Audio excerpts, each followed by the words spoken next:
여주인 제1부. 오르디노프는 결국 이사를 하기로 결정했다. 그가 새들어 살던 집의 여주인은 아주 가난했고 나이가 지긋한 여자로 생전에 관리를 지내던 남편을 여인 미망인이었다. 그녀는 뜻밖의 사정이 생겨 방을 세준 기한이 아직 끝나기도 전에 베체르부르크를 떠나 친척이 살고 있다는 어느 먼 시골로 내려가 버렸다.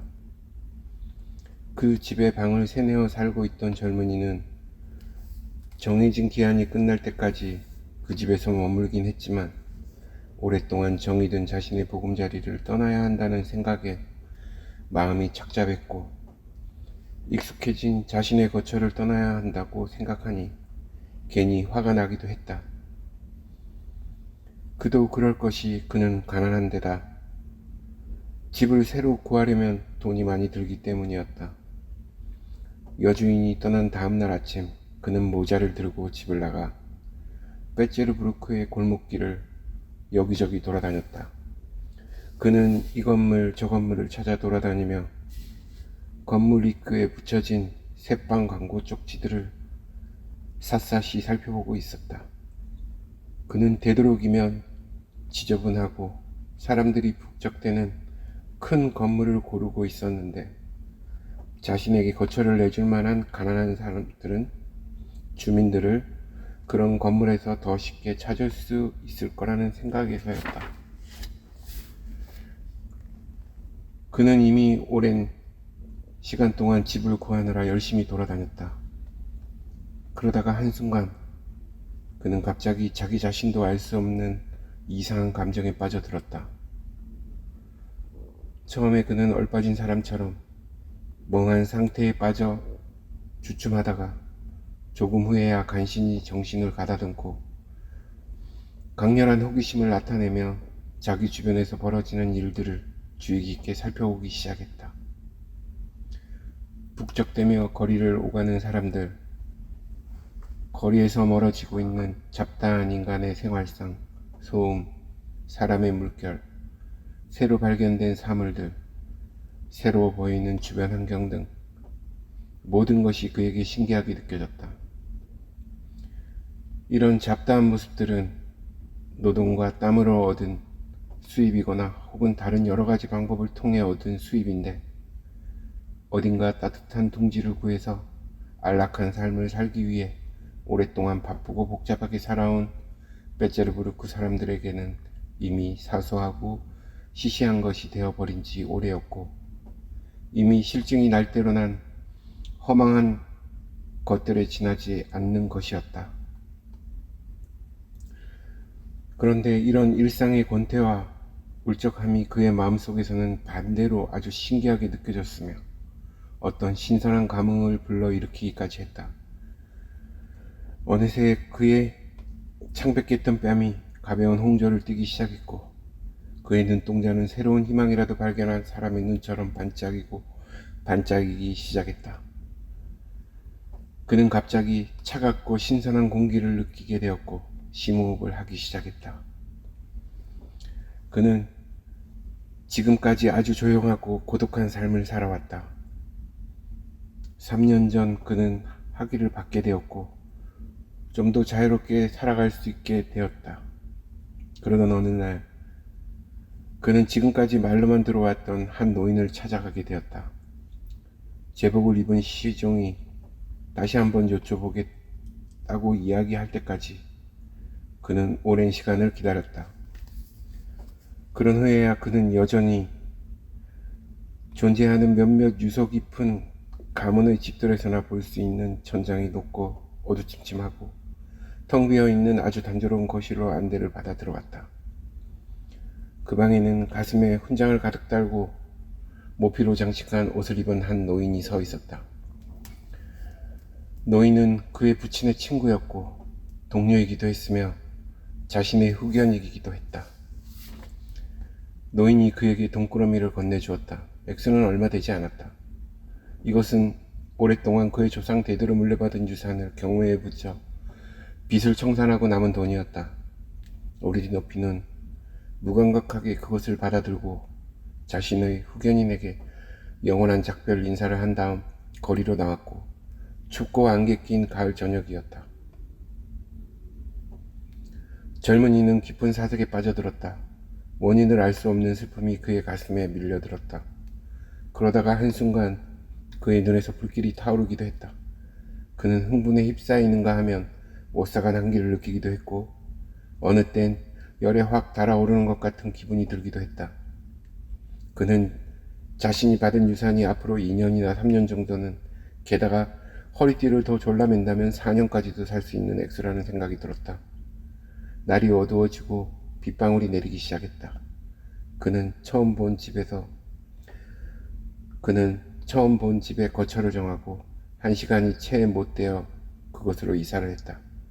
그는 그곳에서 마치 수도원에 갇힌 사람처럼, 아니면 빛으로부터 완전히 차단당한 사람처럼 살아갔다. 그렇게 2년을 살고 나자 그는 완전히 혼자 남게 되었다. 그는 다른 삶, 그러니까 시끄럽고 소란스러우며 항상 흥분되고 계속 변해가며 누군가를 항상 초대하고 방문하며 살아가는 그런 삶, 빠르든 늦든 언젠가는 기어이 닥치게 될 그런 삶이 있다는 것을 알지 못하고 한동안 완전히 홀로 남겨졌다. 사실 그러한 사회적 삶에 대해 전혀 모르고 지낼 수 없었지만,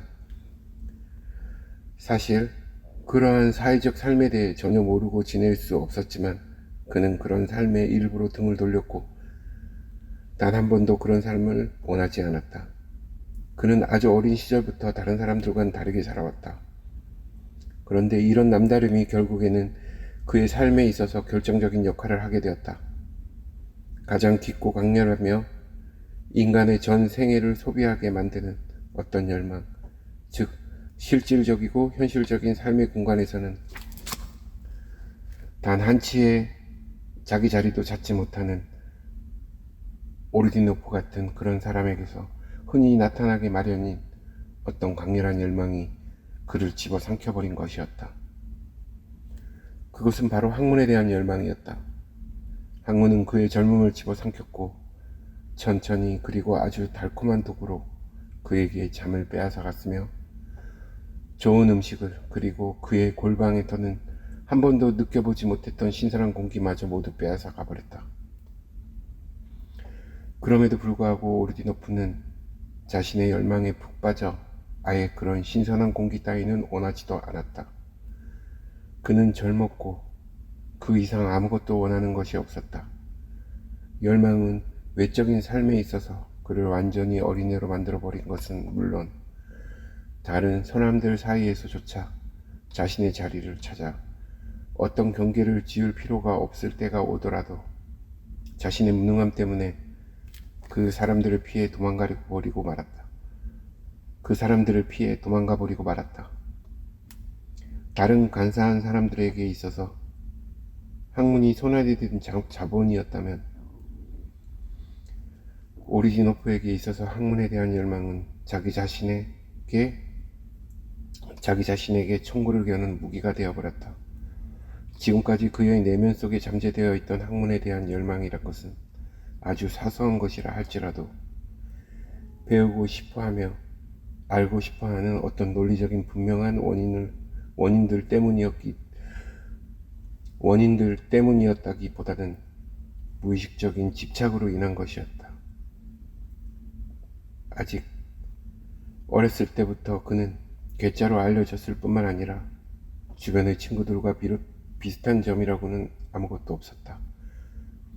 그는 어려서부터 부모를 모르고 자랐고 자신의 이상하고 비사교적인 성격으로 인해 친구들로부터 비인간적인 대우를 받았을 뿐만 아니라 심지어는 그들의 경멸을 감수해야 했다. 이 때문에 그는 점점 사람들 사이에서 외톨이가 되어갔다.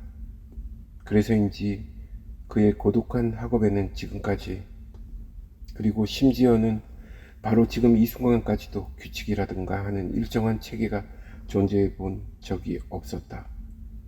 지금은 완전히 외톨이가 되어 혼자서 혼자서 예술가의 최초의 환희, 최초의 열정, 최초의 흥분을 체험하는 중이었다.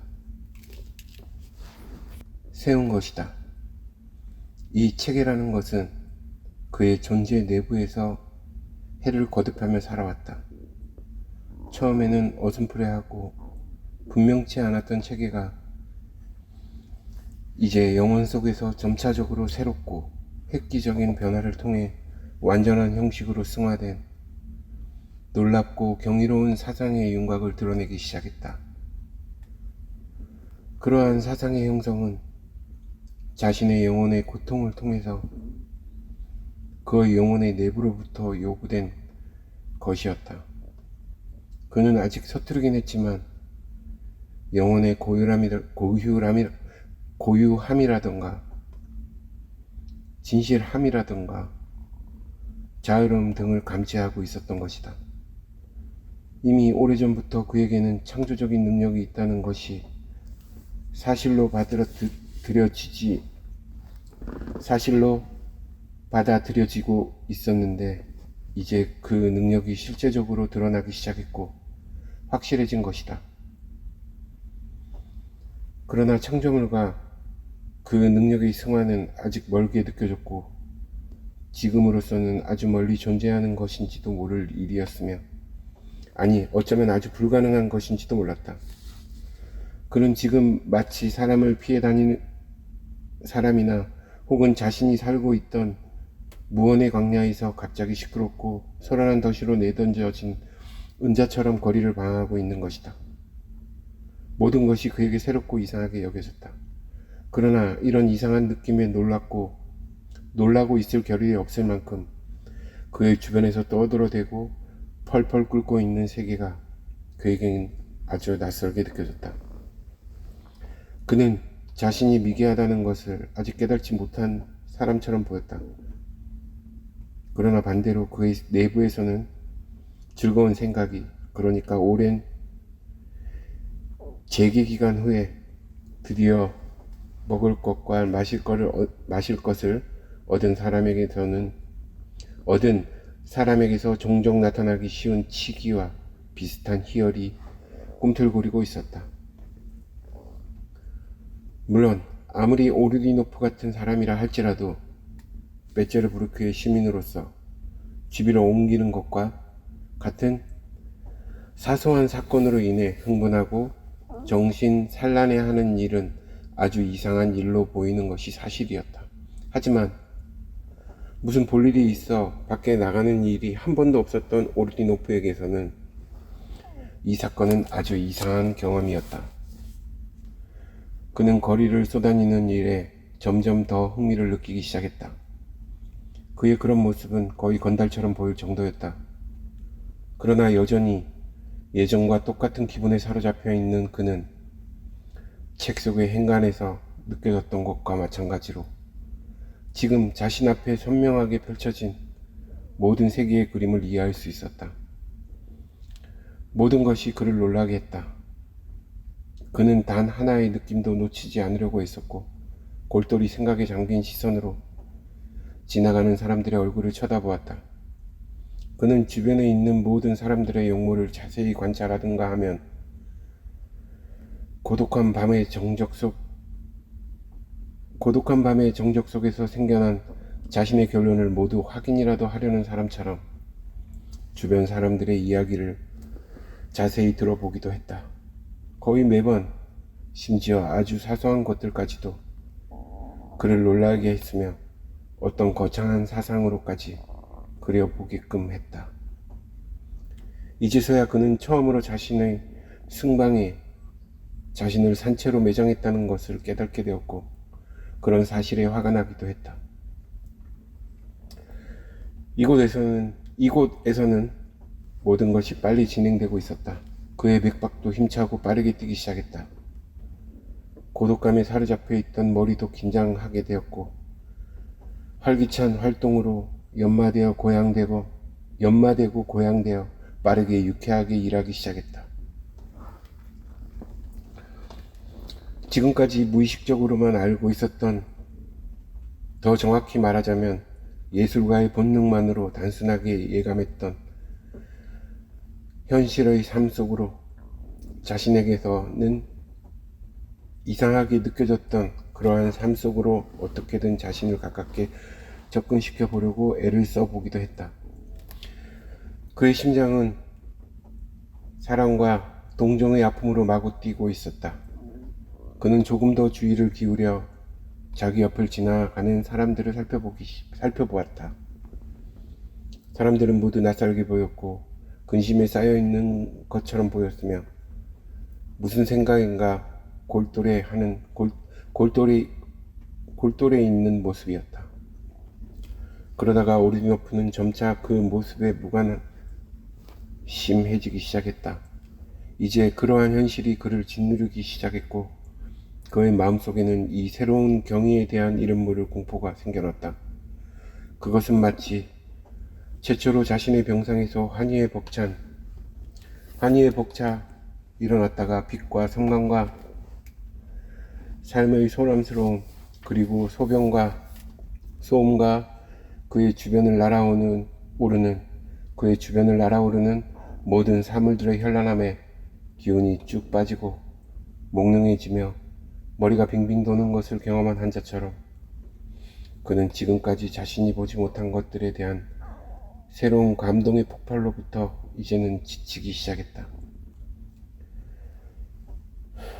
그는 울적한 감정에 사로잡히게 되었고 슬픔에 빠져들었다.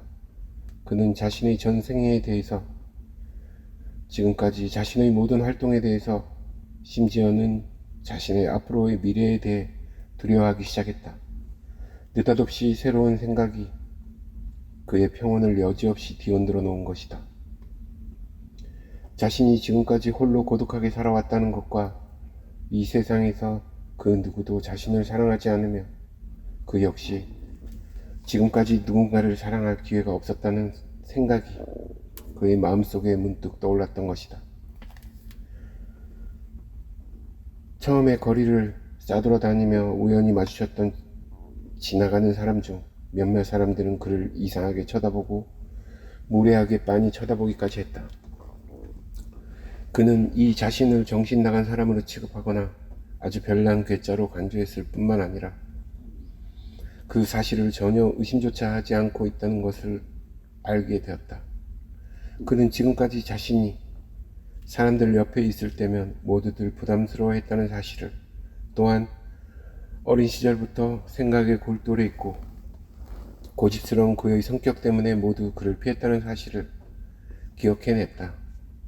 또한 그의 동정심이 그 자신의 내부에 항상 존재하고는 있었지만 고통스럽게 억눌려 있어 정신적인 유대감이 없었기 때문에 다른 사람에게는 잘 드러나 보이지 않았고, 그가 아직 어린아이였을 때부터 다른 사람들, 즉 동갑내기들과 한 번도 어울려 지내지 못했던 그때부터 자신이 아주 힘들게 살아왔다는 것을 기억해냈다.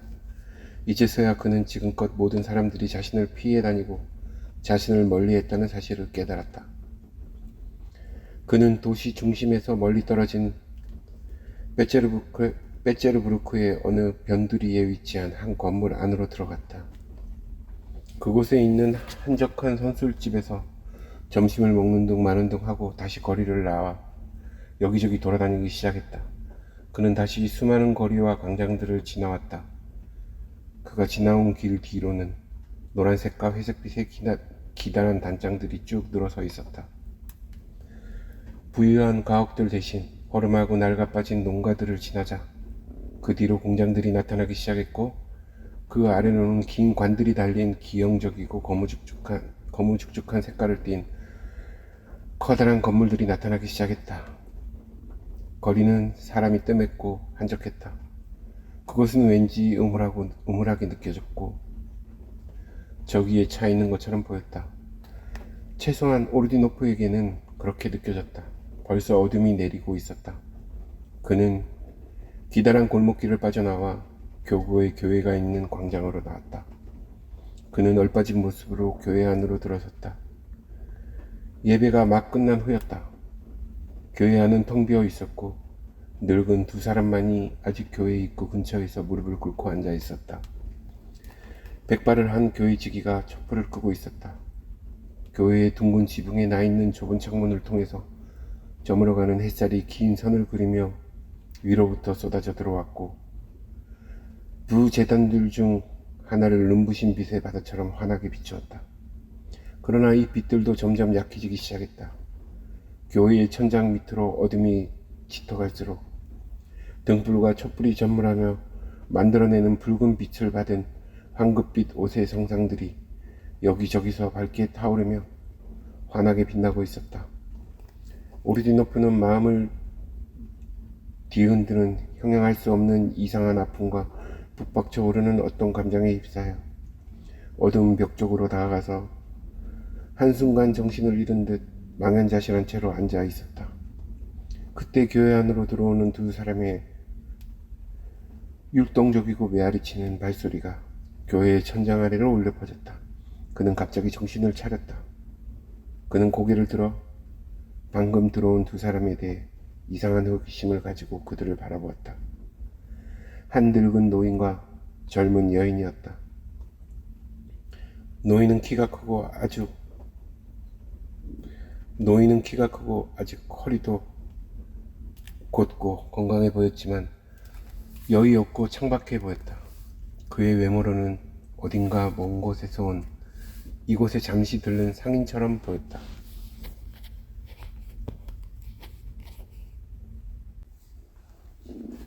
그는 연애용으로 보이는 길고 검은 모피가 달린 카프단을 입고 있었는데 단추를 잠그지 않은 채 그냥 걸치고 있었고 그 밑으로는 아래서부터 위까지 모든 단추를 채운 러시아풍의 긴 옷이 길게 비어져 나와 마루까지 닿았다. 그의 드러난 목에는 화사한 붉은색 머플러가 아무렇게나 둘러져 있었고 손에는 털모자가 들려 있었다. 길고 가느다란 반백의 수염은 가슴까지 길게 늘어져 있었고 희미하게 나 있는 눈썹 밑으로는 옆으로 길게 찢어진 눈이 오만하게 보였으며 맹렬한 불길처럼 타오르고 있었다. 여인은 20살 남짓해 보였고 경이로울 만큼 아름다웠다. 그녀는 밍크로 만든 탐스럽고 곱슬곱슬한 외투를 입고 있었고 하얀 공단으로 만든 스카프를 머리에 두르고 있었는데 그 스카프는 얼굴을 거의 다 가린 채 턱 아래 묶여 있었다. 그녀는 눈을 아래로 내리깔고 조용하게 앉아 있었다. 그녀의 얼굴에 어려 있는 심각한 표정은 가녀하고 애달파 보였으며 어린애 같은 천진난만하고 순박한 얼굴과 묘한 대비를 이루고 있었다. 이 사람들에겐 분명히 뭔가 이상한 점이 있었다. 노인은 교회의 중앙에 멈춰서더니 교회 안이 완전히 텅 비어 있었음에도 불구하고 사방을 향해 머리를 숙여 보였고 그와 동행한 여인 역시 똑같은 행동을 반복했다. 그런 다음 그는 그녀의 손을 잡고 교회 안에 안치된 커다란 성모상 앞으로 다가갔다. 교회는 이 성모의 이름을 따서 지어진 것이었다. 성모상의 가사에 붙은 황금과 보석의 불빛이 반사되어 성모상은 눈부신 불꽃처럼 아름답게 빛나고 있었다. 교회에는 마지막으로 남아있던 교회지기가 노인을 향해 정중하게 고개를 숙이자 노인도 그에게 머리를 숙여 보였다. 여인은 성모상 앞에 무릎 꿇고 엎드렸다. 노인은 성모상 발 아래 걸려있던 베일의 끝을 잡아당겨 그녀의 머리를 덮어주었다. 교회 안에 희미한 울음소리가 울려 퍼졌다. 오르디노프는 이 모든 장면을 목격하고 큰 충격을 받았다. 그는 이 모든 것이 빨리 끝나기를 초조하게 기다리고 있었다. 2분 정도 지나 그 여인이 머리를 들자 등불의 환한 불빛이 그녀의 얼굴을 비쳤다. 오르디노프는 몸을 부르르 떨고는 앞으로 걸음을 한 발짝 옮겼다. 그녀가 일어나 노인과 팔짱을 꼈고 뒤이어 그들이 교회 밖으로 나갔다. 하얀 얼굴 위로 길게 드리워져 깜빡거리는 속눈썹 아래 가려진 그녀의 검푸른 눈에서는 눈물이 솟구쳐 올라 창백한 땀이 흘러내렸고 그녀의 입가에는 가벼운 미소가 스쳐 지나갔다. 그러나 그녀의 얼굴에는 어쩐지 어린애 같은 두려움과 은밀한 공포의 흔적이 역력했다. 그녀는 겁먹은 모습으로 노인에게 살짝 기댔다. 그녀는 긴장하고 있었고 떨고 있는 것이 분명했다. 이해할 수 없는 달콤하고 매혹적인 감정에 사로잡힌 우르드노프는 그들의 뒤를 따라 빠르게 걸어나갔다. 교회의 입구에 이르러 그는 그들을 앞질러 걸었다. 노인이 저거의 어린 시선으로 그를 힐끔 쳐다보았다. 저기 어린 시선으로 그를 힐끔 쳐다보았다. 그 여인 역시 오르노피를 쳐다보긴 했지만 마치 어딘가 먼 곳에 있는 일에 몰두해 있는 듯 무심하게 쳐다보았다. 오르디노프는 자기 자신도 의식하지 못한 채 그들의 뒤를 따라갔다. 밖은 완전히 어두워져 있었다. 그는 그들과 조금 떨어져 걸었다. 노인과 젊은 여인은 더럽고 지저분하며 각종 직업에 종사하는 사람들로 몹시 붐비고 있는 밀가루 상점과 건물들이 빽빽이 들어서 있는 크고 넓은 길을 들어섰다. 그들은 성문으로 곧장 뻗어 있는 길을 따라 걷다가 작은 골목길로 돌아섰다. 그 골목길 양쪽으로는 검은색의 커다란 4층짜리 건물을 지탱하고 있는 긴 담장이 나란히 서 있었다. 이 건물의 문을 지나 반대편으로 나가면 사람들이 붐비는 다른 큰 길로 나갈 수도 있었다. 갑자기 노인이 뒤돌아서서 오르네프를 초조하게 노려보았다. 젊은이는 못 박힌 듯 그 자리에 멈춰섰다. 그도 자신의 이런 행동을 이해하기 힘들었다.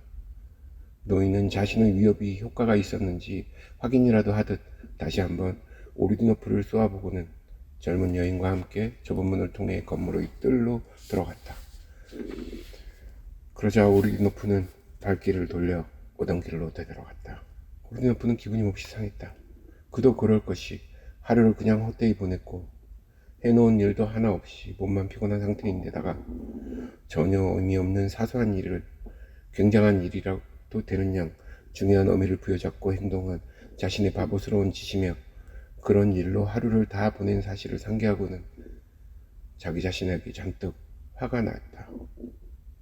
이른 아침 오드리노프는 자신의 대인 기피증에 대해 자기 자신에게 화를 내긴 했지만 그의 본능 속에서는 내적인 이유라기보다는 외적인 이유, 즉 자신의 예술 속에서 자신을 유혹하고 자신을 온통 휩싸며 영혼을 뒤흔들었던 그 모든 것들로부터 도망치려 하고 있었다. 그는 그 순간 우울한 기분에 사로잡혔고 새로운 감회에 쌓여 자신의 평화스러웠던 옛 보금자리에 대한 생각에 빠져들었다. 그러고는 아직 미해결된 상태로 남아있는 자신의 현재의 상황에 대한 그리고 앞으로 해야 할 성가신 일에 대한 근심과 울적함에 휩싸였다. 동시에 그런 사소한 일이 자신을 성가시게 하고 있다는 사실에 몹시 화가 났다. 이러한 두 가지 생각을 연결시키기에 지친 그는 결국 아주 늦게서야 집에 도착했다. 게다가 하마터면 자신이 살고 있는 집을 모르고 그냥 지나쳐버릴 뻔 했다는 사실에 깜짝 놀랐다. 그는 아연실석에서는 자신의 부주의한 행동에 고개를 설레설레 흔들며 계단을 올라갔다. 그는 이 모든 일은 단지 피곤해서 생긴 것일 뿐이라고 결론을 내리며 자신이 살고 있는 다락방으로 들어갔다. 그가 방 안에 촛불을 켜자 그의 머릿속에는 순식간에 교회에 울고 있던 여인의 모습이 떠올랐다. 그는 온몸에 있는 모든 기관이 갑자기 불에 데이기라도 한 것처럼 뜨겁고 아주 강렬하게 이상한 감정에 휩싸이는 걸 느꼈다. 어느새 그의 마음은 은밀한 어떤 감정과 두려움으로 덜덜 떨려오기 시작했다. 어린아이가 후회할 때라든가 아니면 아주 감격했을 때에 보통 흘리게 마련인 그런 눈물로 온통 얼룩져 있던 여인의 온순하고 고요한 얼굴이 아련하게 떠오르자 그의 눈동자는 몽롱해졌다. 그러나 그러한 환영은 오래가지 않았다. 그러한 감동을 경험한 다음 그는 다시 생각에 잠기게 되었다. 조금 더 시간이 지나자 왠지 화가 치밀어 올라왔다가 그 다음에는 대상도 없는 막연한 적대감에 휩싸이기도 했다. 그는 옷도 벗지 않은 채 이불을 뒤집어 쓰고 딱딱한 침대 위로 몸을 던졌다. 오르디노프는 아침 늦게 온통 흥분에 쌓인 채 정신적으로 아주 긴장한 상태에서 잠을 깼다.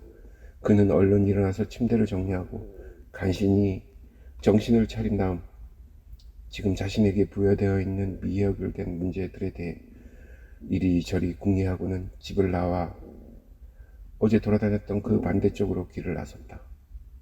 한참을 돌아다닌 끝에 그는 드디어 찐nen이라고 불리는 딸과 함께 살고 있는 시피스라는 가난한 독일인한테서 괜찮은 방을 얻었다. 시피스는 계획을 받아들고 곧바로 건물 입구에 붙여놓았던 사방 광고를 떼어내고 학문에 대한 사랑이 깊다는 이유를 들어 오르디노프를 한껏 칭찬하고 나서는 자신도 앞으로 오드리노프와 함께 열심히 공부하겠다고 따는 약속까지 했다. 오르디노프는 저녁에 이사를 오겠다고 약속을 하고 돌아왔다. 그는 곧바로 집으로 돌아와야 했지만 생각을 바꾸고는 다른 방향으로 걸었다. 갑자기 그는 생기를 되찾았고 자신이 갖게 된 이상한 호기심에 의미심장한 미소까지 지었다. 길은 아주 멀게 느껴졌다. 그는 어제 저녁에 갔던 교회 안으로 들어갔다. 점심 미사를 드리는 중이었다. 그는 기도를 드리는 모든 사람들을 잘 관찰하고 수 있는 장소로 골라 자리를 잡았다. 그러나 그가 찾고 있는 사람은 보이지 않았다. 그는 오랫동안 기다리다가 얼굴이 약간 상기된 채 교회를 나왔다. 그는 어색한 감정에 휩싸여 자신의 생각을 바꿔보려고 무진 애를 썼다. 그는 일상적이고 평상적인 일에 대해 생각을 해보려고 애쓰다가 드디어 배가 고프다는 아주 일상적인 사실을 깨닫고서야 점심을 먹기로 결정했다. 그는 어제 점심을 먹은 싸구려 음식점으로 들어갔다. 그는 자신이 그곳에서 어떻게 점심을 먹고 또 어떻게 그곳을 나왔는지 전혀 기억하지 못했다. 그는 오랫동안 무의식적으로 사람들이 붐비는 길이든 한적한 골목이든 무작정 싸돌아다니다가 결국엔 도시에서 한참이나 떨어진 누런 들판이 펼쳐진 곳까지 걸어왔다. 지 죽은 듯이 고요한 그곳의 정적이 오랫동안 느끼지 못했던 어떤 새로운 감정을 그에게 불러일으켰고 그는 깜짝 놀라 정신을 차렸다.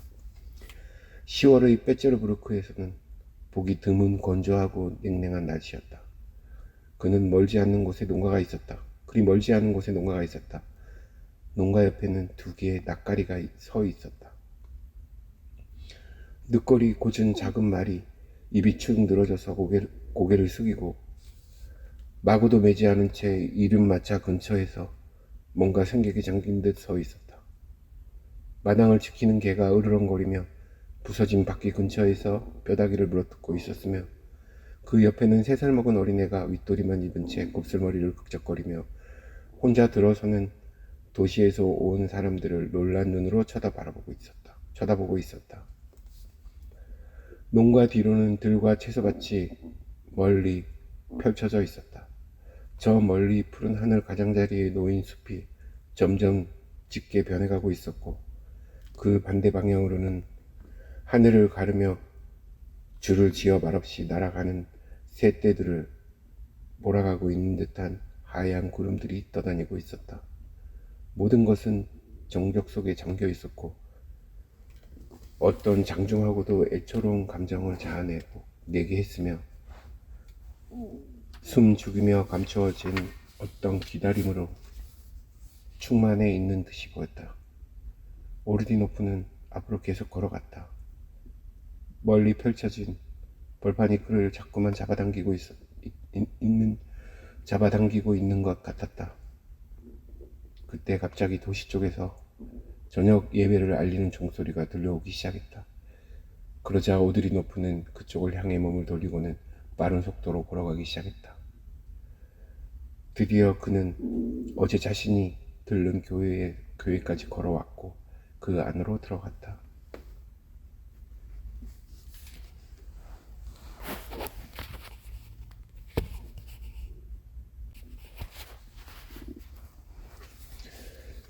그가 고대하던 미지의 여인이 이미 그곳에 있었다. 그녀는 문 바로 옆에서 기도를 드리는 사람들 틈에 끼어 무릎을 꿇고 앉아 있었다. 오르디노프는 교회의 문 근처에서 구걸하는 거지들과 머리를 풀어헤친 노인들과 병자들, 그리고 불구자들 사이를 어렵사리 빠져나가 미지의 여인이 앉아있는 바로 옆자리에 무릎을 꿇고 앉았다. 그의 옷이 그녀의 옷을 스쳤다. 그는 열렬하게 기도문을 외우는 그녀의 입술에서 흘러나오는 간헐적인 숨소리를 들었다. 그녀의 얼굴은 아주 경건한 심정으로 충만해 있는 강격한 모습 자체였다. 그녀는 그 순간 또다시 눈물을 흘리기 시작했다. 그 눈물은 어떤 흉악한 죄를 씻어내기라도 하듯 그녀의 뜨거운 뺨위로 흘러내려 말라버렸다. 그냥 둘이 앉아 있는 자리는 온통 어둠에 쌓여 있었다. 활짝 열린 좁은 창문을 통해 들어오는 바람에 흔들리고 있는 등불에 비친 그녀의 모습은 젊은이의 기억 속에 아로 새겨졌고 그의 마음을 혼란스럽게 했으며 견딜 수 없는 아픔으로 그의 심장을 도려내는 것 같았다. 이러한 아픔 속에는 극도로 강력한 어떤 환희가 담겨 있었다. 그는 더 이상 견딜 수 없는 지경에 다다랐다. 그의 가슴은 온통 덜덜 떨려오고 알 수 없는 달콤한 열정 속으로 한순간 빠져드는 듯했다. 결국 그는 울음을 터뜨렸다. 그는 격한 감정에 사로잡힌 자신의 머리를 차가운 교회의 마룻바닥에 떨구었다. 그는 달콤한 고통의 감정에 사로잡힌 자신의 가슴이 몹시 아프다는 사실을 제외하고는 아무것도 느끼지 못하고 듣지도 못할 지경이었다. 이처럼 자신의 감정을 극도로 분출시키고 억제할 줄 모르며 무방비 상태로 돌아가는 것은 지금까지의 고독감에서 오는 것이었을까? 아니면 알 수 없는 갈망과 견딜 수 없는 영혼의 동요 속에서 보내던 오랜 불면의 밤에 느꼈던 질식할 것 같고 익사해버릴 것 같은 출구 없는 침묵 속에서 드디어 빠져나와 분출할 통로를 막 찾으려는 자신의 감정이 드디어 시작되려는 것이었을까? 이러한 감정의 폭발은 어쩌면 이런 감정과 비슷한 것, 이런 감정과 비슷한 것이었을지도 모른다. 이런 감정과 비슷한 것이었을지도 모른다. 긴 겨울이 지나고 마침내 뜨거운 태양이 최초의 빛을 뿌리기 시작할 때 연약한 꽃잎들이 생생하게 되살아나며 태양을 만나려는 갈망으로 일어나고 자신의 새로운 삶의 탄생을 기뻐하며 즐거워하며 성종고를 울리며 자신의 화려하고 달콤한 향기를 하늘까지 피어올리게 하기 위해서 어느 숨막히고 무더운 여름날 갑자기 하늘 전체가 검어지기 시작하면서 네우가 굶주린 땅 위로 비와 번개를 쏟아붓기 시작하고 에메랄드빛 나뭇가지 사이로 장대 같은 빗줄기가 쏟아져 내리며 풀과 초원을 짓뭉개려고 하는 것과 같은 것이었을지 모르는 일이었다. 그러나 지금 오르디노프는 무엇을 해야 할지 몰랐고 제대로 정신을 가누기 힘들었다. 그는 예배가 어떻게 끝났는지도 의식하지 못한 채 출구 앞으로 몰려가는 사람들 사이를 헤집고 이 미지의 여인의 뒤를 따라가며 정신을 가다듬어 보려고 애썼다. 그는 그녀의 놀라는 밝은 눈빛과 몇 번이나 마주쳤다. 끊임없이 밖으로 몰려나가는 사람들이 떠밀려 나가면서 그녀는 몇 번이나 그를 뒤돌아보았다. 그녀는 점점 더 놀라는 것 같았고 갑자기 홍남부처럼 얼굴을 빨갛게 물들이기도 했다. 그때 사람들 사이에서 어제 보았던 그 노인이 갑자기 나타나 그녀의 손을 잡아 끌었다. 오르디노프는 노인의 신경질적이고 비웃는 듯 시설과 다시 마주쳤고 그는 가슴 속에서 어떤 저기가 끌어오는 것을 느꼈다. 그는 결국 어둠 속에서 그들의 행방을 놓쳐버리고 말았다. 그는 혼신의 힘을 다해 사람들을 밀치고 교회 밖으로 빠져나왔다. 선선한 저녁 공기조차 그에게 생기를 불러일으켜 주지는 못했다. 호흡이 가빠오고 가슴은 답답했으며 그의 심장은 구멍이 뚫리기라도 하는 듯 천천히 그러나 세차게 뛰기 시작했다. 그러다가 그는 정말로 이 미지의 사람들을 놓쳐버렸다는 사실을 깨달았다. 큰 길이나 골목길 그 어디에도 그들의 모습은 보이지 않았다. 그러나 오드리노프의 머릿속에는 결정적으로 확고한 이 기묘한 계획이 하나 떠올랐다.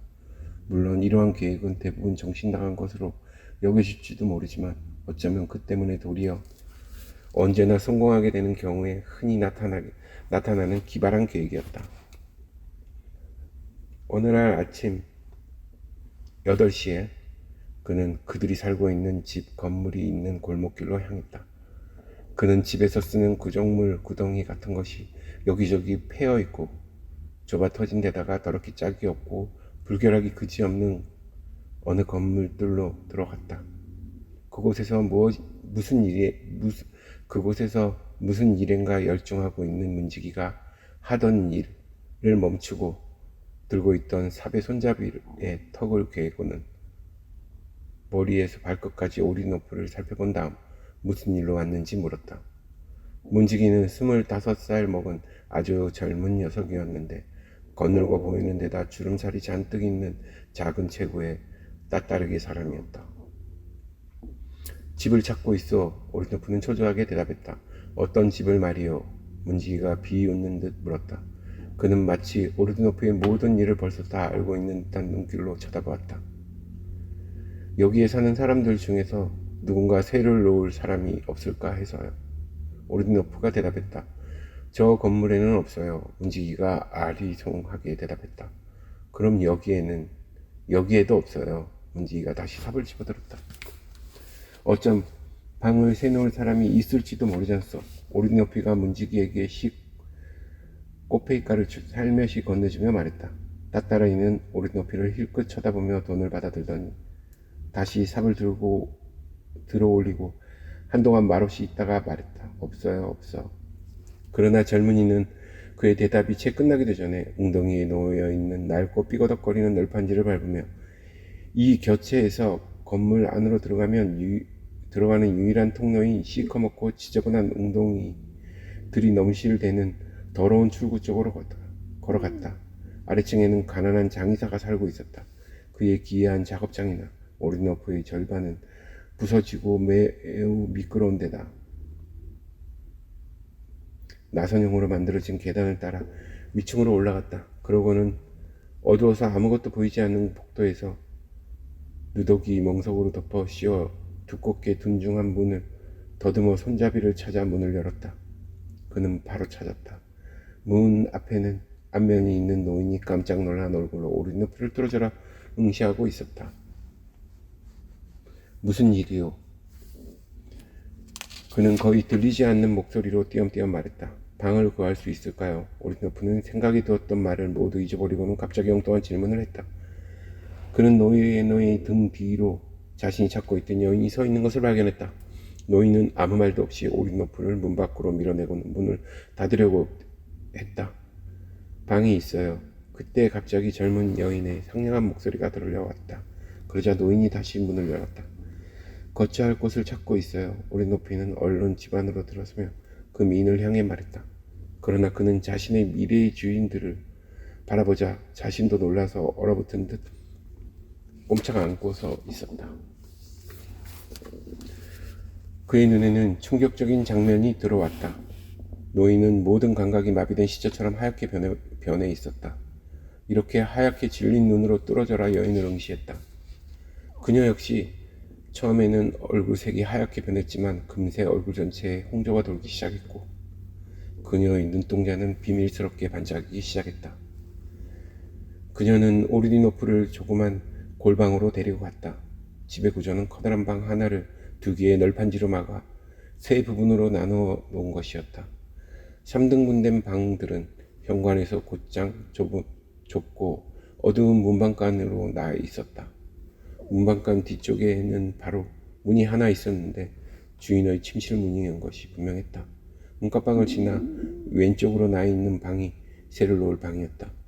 그 방은 작고 비좁아 보였으며 창문 쪽으로 2개의 칸막이를 해놓아 납작해 보이는 방이었다. 방은 살아가는 데 필요한 살림도구로 가득 채워져 있었다. 누추하고 좁기는 했지만 최대한 깨끗이 정리된 방이었다. 가구라고는 하얀 책상과 간단한 의자들, 양쪽 벽으로 괴짝이 놓인 것이 전부였다. 한쪽 구석에 있는 선반에는 금관을 씌운 낡은 성상이 놓여 있었고 그 앞에는 등장이 타오르고 있었다.